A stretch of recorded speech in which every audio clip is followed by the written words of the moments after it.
Ya, pemirsa, hari ini 9 Juli sebuah sejarah bangsa tertorehkan. Jutaan orang menggunakan hak pilih menentukan sikap di antara dua kandidat.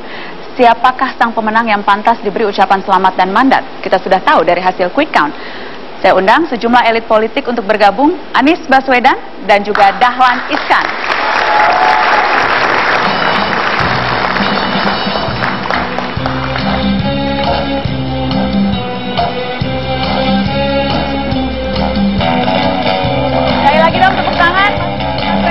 Pak Dahlan Iskan, apa kabar Pak Dahlan? Terima kasih sudah hadir di live event Presiden Pilihan kita, Mas Anies. Apa kabar? Baik, alhamdulillah. Boleh silakan di mana saja, sama saja kursinya. Mas Anies, Pak Dahlan, saya mau clearkan dulu bahwa sesungguhnya kami juga mengundang Marzuki Ali dan juga Rhoma Irama. Namun pada saat-saat terakhir, kira-kira setengah jam yang lalu, keduanya sayang sekali membatalkan kehadirannya. Tapi ada Mas Anies dan ada Pak Dahlan Iskan. Saya ingin tanya, tadi saya sudah bertanya penilaian soal kepada dua tamu-tamu yang lain, Bang Iwan Fals dan juga Trio Lestari, soal bagaimana menilai pelaksanaan Pilpres hari ini. Kalau diminta memberikan angka, berapa angka yang cocok untuk menggambarkan apa yang kita lalui hari ini? Mas Anies? Sebenarnya kita lalui hari ini cukup baik. Kita menyaksikan pemilu yang relatif berjalan lancar, damai, tidak ada yang sempurna. Selalu akan ada masalah 1-2. Hanya biasanya dari 10 berita, kalau 9 itu berita baik, 1 berita buruk, yang kita bicarakan yang 1 berita buruk itu. Jadi kesannya seakan-akan semuanya bermasalah.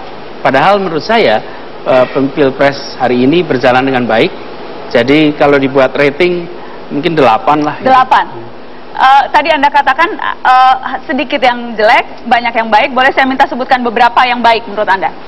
Misalnya begini, tempat yang tertib ketika jam 7 sudah dimulai, jam 1 selesai, penghitungannya rapi, banyak sekali. Ada juga tempat-tempat di mana kekurangan suara karena mendadak ada banyak yang datang dengan KTP. Jadi variasi seperti itu variasi yang normal dalam sebuah pilpres. Tapi untungnya karena ini adalah pilpres 1 putaran, maka berjalannya sekali dan langsung sore hari kita sudah tahu hasilnya. Tidak ada tempat di dunia yang bisa secepat Indonesia mengetahui hasil pilpresnya seperti ini. Mengetahui hasil pilpresnya, boleh kita berikan tepuk tangan. Tadi angka 8 dari Mas Anies. Pak Dahlan, Anda memberi angka berapa untuk keseluruhan pelaksanaan pesta demokrasi kita hari ini? Saya setuju 8, dan ini menandakan bahwa masyarakat kita sudah sangat dewasa. Dewasa dalam pengertian yang penting itu berjalan aman, damai, tenang, dan tidak berkelahi. Yang berkelahi ini kan elit-elitnya dan para jurkam-jurkamnya, tetapi kesimpulan kita dari keseluruhan pelaksanaan di daerah-daerah, di TPS-TPS, menurut saya menandakan bahwa masyarakat sudah relatif sangat dewasa. Baik, kita kasih tepuk tangan dong Pak Dahlan Iskan, masyarakat yang dewasa. Kita akan lihat kemudian bagaimana kedewasaan itu juga ditampilkan oleh para relawan yang saat ini berkumpul di Cokro 100. Ada rekan saya Kartika Oktaviana di sana yang juga akan menceritakan seperti apa suasana kemeriahan. Kalau tadi siang ramai meriah sekali, apakah malam ini juga masih ramai? Kita akan lihat. Kartika. Ya, Najwa, di sini saya masih berkumpul dengan sejumlah relawan yang masih setia menunggu di sini. Mereka memang menantikan apakah Pak Joko Widodo akan hadir di sini untuk bertemu dan menyapa mereka. Tapi kita tahu sendiri bahwa jadwal Joko Widodo begitu padat. Tadi sudah ke Kebagusan, kemudian juga ke Tugu Proklamasi. Nah, sejauh ini di sini warga atau para pendukung relawan Jokowi non partai ini ada gabungan dari sekitar 34 kelompok relawan non partai yang memang sudah berkumpul sejak pagi. Mereka mendengarkan musik, kemudian juga tadi nonton bareng quick count begitu, dan juga pernyataan dari Ketua Umum PDI Perjuangan dan juga Pak Joko Widodo dan Yusuf Kala di Kebagusan. Dan memang sejauh ini suasananya begitu kondusif, masih terus antusias, warga terus menantikan sebenarnya kepastian soal hasil quick count ini. Tadi juga ada beberapa teman-teman dari Papua, relawan dari Papua yang memang bersiap-siap untuk menampilkan tarian adat. Nah, tadi juga antusiasme, saya sempat mewawancarai salah satu warga Karanganyar, Jawa Tengah, Najwa, yang memang datang dari Karanganyar menuju Jakarta dengan mengayuh becak 1 minggu lamanya hingga sampai di Jakarta, dan ia juga membawa patung Jokowi yang diharapkan bisa menjadi Presiden Republik Indonesia nantinya begitu.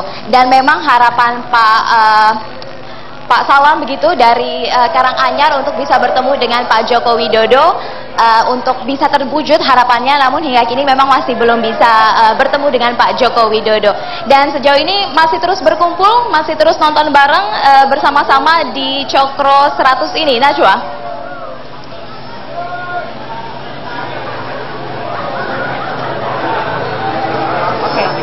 Akan terjadi.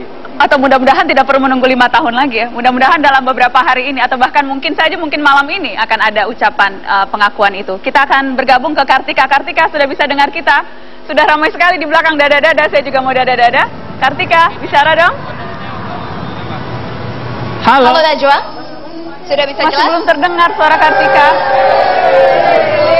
Ya Najwa, sudah Ya. bisa Baik Najwa. Ya, di sini saya masih bersama dengan relawan yang masih antusias sejak pagi tadi berkumpul di Cokro 100. Ini ada perkumpulan dari 34 kelompok relawan non partai tergabungan dari mahasiswa. Salah satunya adalah dari mahasiswa Papua yang menuntut ilmu di sini. Mereka berkumpul untuk memberikan dukungan. Memang salah satunya ingin mempertunjukkan tarian adat khas Papua begitu untuk menyambut Joko Widodo yang harapannya adalah datang ke sini.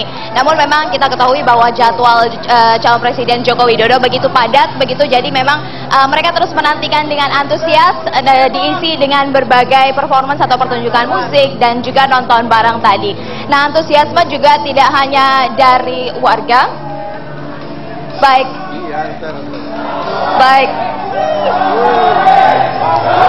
Ya.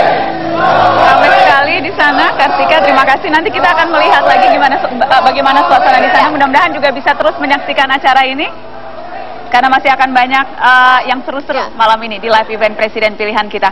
Mas Anies,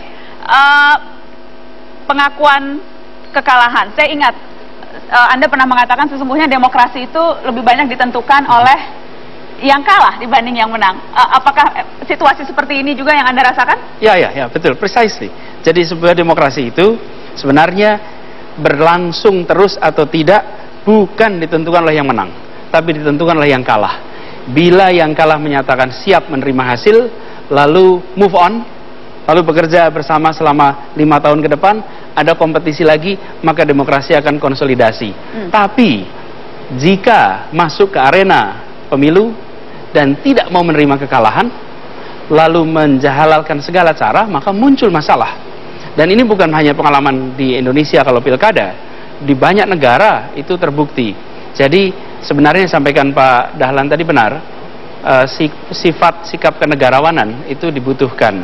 Nah, kini di Indonesia kita menyaksikan memang selisihnya itu sekitar 6% rata-rata yang sekarang.